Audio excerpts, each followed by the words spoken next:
Seja bem-vindo a mais um vídeo dessa nossa jornada de um vídeo por dia ao longo de um ano. E no vídeo de hoje eu quero falar a respeito da imunidade recíproca e das hipóteses de retenção na fonte. Será que um órgão público ele é obrigado a efetuar retenção de impostos em favor de outro ente tributante?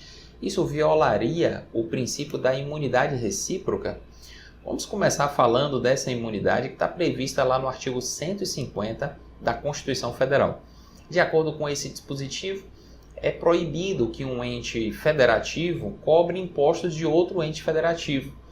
E lá no artigo 9º do Código Tributário Nacional, da Lei 5.172 de 66, a gente tem a reprodução desse princípio, mas a gente tem um parágrafo que acrescenta uma informação muito interessante e específica a esse respeito. Olha o que diz o parágrafo 1º, fazendo referência ao inciso da imunidade recíproca. O disposto no inciso 4º não exclui a atribuição por lei às entidades nele referidas da condição de responsáveis pelos tributos que lhes caiba reter na fonte e não as dispensa da prática de atos previstos em lei assecuratórios do cumprimento de obrigações tributárias por terceiros. É fácil perceber que o Código Tributário Nacional está afastando qualquer tipo de alegação de um ente público que tem a chamada imunidade recíproca do direito de, porventura, deixar de efetuar retenção na fonte de um determinado imposto ou contribuição de um outro ente federativo. Curiosamente, há alguns anos atrás, a Procuradoria da Fazenda Nacional publicou um parecer e, através desse parecer, afirmou textualmente que os órgãos, autarquias e fundações de direito público da União não teriam mais a obrigação de efetuar retenção e recolhimento do ISS em favor dos municípios. E o fundamento legal que constava lá do parecer para essa conclusão era a chamada imunidade recíproca, a qual eu me referi agora há pouco.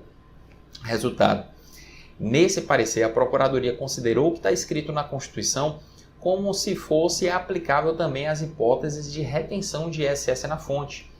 Mas é muito elementar a gente considerar que a retenção do ISS ela não atinge o patrimônio daquele que está efetuando a retenção. Por isso, o ente público ele não é tributado pelo ISS quando ele desconta esse imposto e repassa para o município competente. O que a gente deve afirmar é que houve um equívoco naquele parecer, mas que, felizmente, poucos meses depois foi retratado. A Procuradoria editou um novo parecer, revogando esse parecer anterior e afirmando claramente que os órgãos e entidades da administração federal deveriam sim observar as regras de retenção do ISS previstas em cada legislação municipal.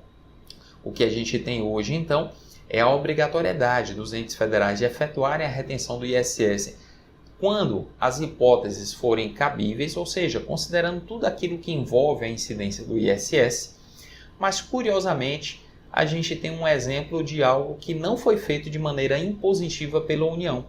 A União, quando instituiu a retenção da CSLL, PIS, PASEP e COFINS, a chamada retenção das contribuições sociais, ela fez isso principalmente através da Lei 10.833 de 2003. Isso passou a vigorar a partir de fevereiro de 2004 para as empresas privadas, mas ao invés de se aplicar de forma impositiva para os órgãos estaduais e municipais, o artigo 33 dessa lei facultou aos órgãos estaduais e municipais que quisessem efetuar retenção na fonte o direito de fazê-lo após a assinatura de um convênio. Ou seja, a União não quis forçar a barra, não quis impor obrigatoriamente, por exemplo, a uma Secretaria Estadual de Educação, a uma Prefeitura Municipal, a obrigação de reter essas contribuições. Não que isso violaria o princípio da imunidade recíproca, mas a União poderia ter feito isso, como ela faz, por exemplo, em relação ao INSS, que ela exige uma série de retenções na fonte em diversos fatos geradores. Espero que esse conhecimento aqui tenha sido útil para você e que agregue um pouco mais de conhecimento, de valor para a sua carreira. Não deixe de continuar acompanhando os nossos vídeos, fazendo basicamente 3 coisas: curtindo, comentando e compartilhando. Se inscreva também, principalmente no nosso canal no YouTube, ative o sino para receber novas notificações e me encontre aqui amanhã, porque certamente a gente tem mais conteúdo para compartilhar com você. Um abraço e até lá.